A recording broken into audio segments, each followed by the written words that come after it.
Hello, I'm Justine. I'm the clinical director here at Arbor Holistic Health. I wanted to tell you a little bit about why we love the GI map test. This really, by far, hands down, is my favorite test. It is so comprehensive, and we always find root causes when we run this test. And so just to give you a little bit of background, the gut really is the command center for the whole body. If you think about it, everything we need, all the fuel we need to fuel everything our bodies do 24/7, right? Every time our heart beats and our lungs take a breath and we walk or talk or anything like that, it has to be fueled by nutrients, right? And those nutrients are from the food we eat. And so it matters not only what food we eat, right? That we want to have a healthy diet, but also just as important is how well we're able to digest and absorb the nutrients from the food we're eating. And our gut, the integrity of our gut, the health of our gut plays a really critical role in all of that. And the DSL GI map test, again, this is our favorite test because it always tells us about what's going on with the gut. And if it's not working at 100%, it tells us why it's not working. So I'm going to go over this test a little bit to sort of give you an impression about what this test really tells us and the story it can kind of tell for a person and what their symptoms are. So in this test, on the very first page, it's testing for some unfriendly species that have potential to be in the gut. On this first page, it's common for everything to be negative, and that's what we're seeing here with this little caret and DL. It means below the detectable level. We're seeing total negatives on this first page for this particular client. This client was a 42-year-old male and having some digestive challenges, but also having challenges losing weight and having challenges building muscle. And so we wanted to get to the bottom of what was going on for him. So this first page, these pathogens, they tend to be pretty acute infections where people tend to be pretty sick if they have them, right? So these are the kinds of things that we get from food poisoning. So it's pretty common for us to see this first page come back negative. But where things get interesting, usually, it starts on this second page. And the second page gives us some insight into a couple of different things. The first is this guy called H. pylori. H. pylori is a bacteria that tends to live in the stomach. And this guy matters for a couple of reasons. One is that he tends to cause stomach acid to be low. And that has a really big impact on us for a few reasons. One is that when our stomach acid is low, our first line of defense against germs is not there anymore, right? So our stomach acid kills off most of the germs we come into contact with all day long on a daily basis. And when our stomach acid is low, that first line of defense is missing. But the other thing that happens is when our stomach acid is low, that's also a really critical step in us actually breaking down the foods that we eat, right? So when we eat foods, our body starts to produce these digestive enzymes, even before we've started chewing, right? When we see the food and we smell the food, our body knows exactly what juices to create in order to help us break down that food, right? And as soon as we take that first bite, we chew it up. That's the first stage of breaking down. It mixes with saliva. That's the next stage of breaking down. Then we swallow it down, right? And it gets bathed in stomach acid in our stomach before it then makes its way to the next phase. Well, if there's not enough stomach acid or stomach acid is not potent enough, that breakdown can't happen in the right way. And then that's when we start to get symptoms like acid reflux or GERD or heartburn, anything that's sort of in that realm, because that food sits there in the stomach for too long. And then in some cases, right, it does make its way to the next phase into our small intestines, but the food particles haven't been broken down well enough, and they don't get digested and absorbed 100% when that happens. And so for that reason, we care about whether H. pylori is there. The other reason is H. pylori sometimes can turn on its genes to make itself more virulent, basically more problematic for us. And that's when sometimes we see things like ulcers and things like that happen. So in this particular client's case, that didn't happen. And then we have normal bacteria. So these are the guys we expect to see in everyone's gut. And we expect to see a pretty specific amount of those bacteria in everyone's gut, right? And as you can see in this test, it sort of gives us these red and yellow zones. and green zones in the center. And so we want to see mostly green. And for this particular client, that's true for the most part. Things are looking pretty good here. For some clients, we see things really low. For some clients, we see things really high. And of course, good bacteria are good for us. They're good for us for a handful of reasons. One is that they help us digest our food, right? So they help us break down our food so that we can absorb all the nutrients, all those good vitamins and minerals. But the other being that their byproducts, the things they give off, are really nutritive to our gut and helps our gut repair itself and keep itself in good shape. And so we want to see just the right amount. And so you would think, well, wouldn't more be a good thing? In actuality, balance is key, which is true for basically everything when it comes to the human body. We don't want to see too many, because when that happens, we basically have an overgrowth of bacteria. Even though they're good bacteria, sometimes an overgrowth can be problematic because we tend to see things like bloating happen and things along those lines. So things were looking pretty good for this particular client here. And on this next page is some bacteria, some of which are normal and some of which are not normal, and some of which are normal at a certain levels and not normal if they get too high. And so what we see on this particular page for this client is that he has some overgrowth of some species we don't like to see. So we don't like to see Morganella, we don't like to see staph, we don't like to see strep, or at least if they are there, we like to see them in really small amounts. And so this one, for example, is an especially high reading, right? So 1 to the 3rd power over here, that's the lab's reference range. So the third e to the 3rd is 10 times 10 times 10, right? Which is 1,000. And so to the 6th is 1,000,000. And so we don't like to see that happen. We don't want someone to have way more of this species than they're supposed to have in their gut. We also don't like to see any of the species in this section, this inflammatory and autoimmune related bacteria.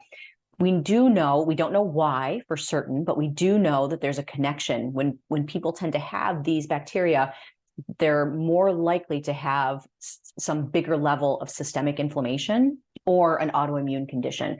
And so having one of these doesn't necessarily mean that someone has an autoimmune condition, but it does mean they're more likely to have an autoimmune condition than the standard population.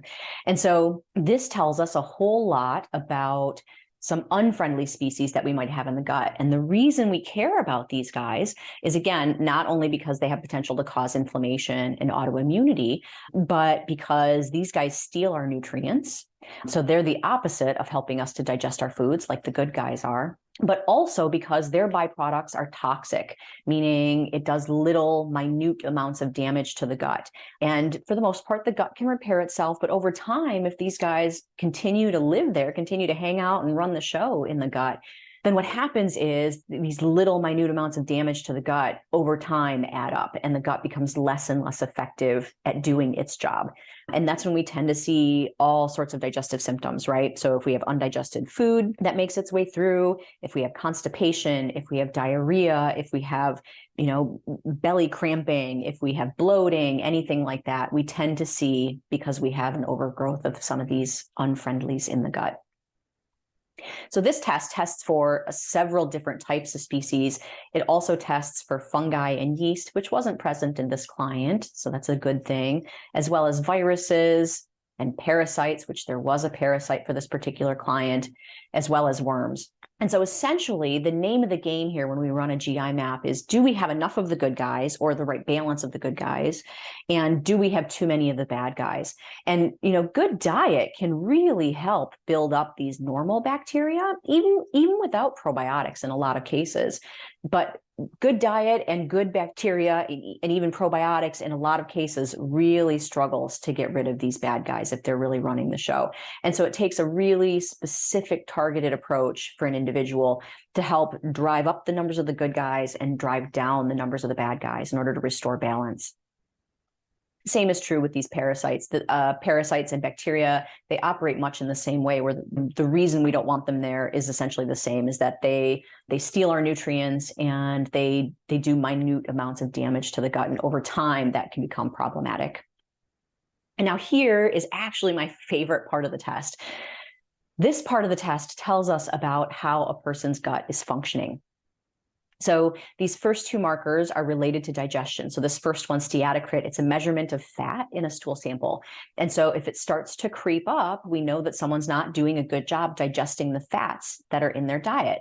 And fats are important. We need fats in our diet. And when we're not digesting them well, it means a couple of things. It means we end up with fatty stools. That's not good for us. It means we're not able to use all of the fats in our diet. And fats are important, right? They serve a lot of needs. One of them is hormones. We produce some of our hormones from some fats. And so those are really important. So we can tell for this particular person that fat digestion is not optimal. And so we would want to support that. This next one, elastase, it's a measurement of our ability to produce enzymes that help us to break down our foods, especially the proteins in our diet. In this case, things were looking really good there. So enzyme production was really good. And then we have a couple of GI markers. This first one, beta-glucuronidase, this one is sort of about the gut's ability to detoxify and whether we have a buildup of toxins going on in the gut. This one's looking reasonably healthy for this particular client. And then occult blood, which is just like it sounds, it's a measurement of blood in the stool sample. And in this client's case, there was 0. So it means the likelihood of this particular client having any major challenges like Crohn's or colitis or anything like that is really very minimal. Otherwise, we would be likely to see some level of blood going on in the stool sample. These next 3 are all about the immune response, right? So 70% is what the research tells us today. 70% of our immune system comes from our gut. And so this is a little picture into what's going on with our immune system and also the health of our gut. And so this first measurement, secretory IgA, this is sort of like how many Army Reserve soldiers do we have called up to active duty right now? And under normal circumstances, we would expect to see it somewhere between 1,000 and 2,000 if it was a nice, happy, healthy gut, maybe even over 2,000, so somewhere in this upper red zone, if we have infections going on, like these unfriendly bacteria and this parasite here. We might expect to see things on the high end because, right, your gut army is going to call up all of these soldiers to fight against those unfriendly pathogens going on in the gut. In this particular client's case, there were very few soldiers to be called up. And so this is an indication that there's some weakness with the immune system. And that's absolutely something we want to support in order to restore balance in this person's gut. This next one, anti-gliadin, this is one measurement of a gluten sensitivity. In this particular client's case, there was no indication of gluten sensitivity. However, there is the caveat that his immune response was weak as a whole, which can suggest to us that this anti-gliadin might have a higher result if his immune response overall was higher. So this one is sort of one we have to take with a grain of salt. And then this last one, this eosinophil activation protein, this is sort of a measurement of is there a major reaction going on to something in particular? So to some kind of allergen or to some kind of pathogen in the gut, something that's really got the immune system up in arms. And in his case, his was nice and low. Likewise, this very last one, calprotectin, this is a really, really well-studied marker, and it tells us about the level of inflammation specifically in the gut when the test was done. And for this particular client, this is really good news because his was 0. That's what we want to see. We don't want to see it high. If it's high, it means that there's a lot of inflammation, which can down the road lead to bigger problems, right? So some of those things that have diagnoses like Crohn's or colitis, things like that. And so in this particular client's case, immune function is on the weak side. And so we want to get these guys out of here so that they're not a problem anymore. But the good news is we know they're not causing all sorts of damage, right? Because we're not seeing any blood and we're not seeing any inflammation. And so that's all a really good sign that we have really great potential to help this person get their gut back on track so that some of their symptoms that they've been dealing with for a while can go away.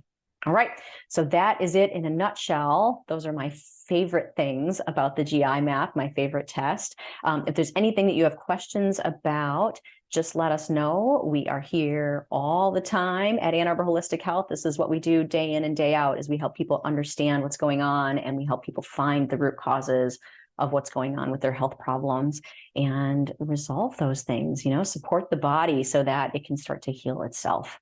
All right, thank you so much.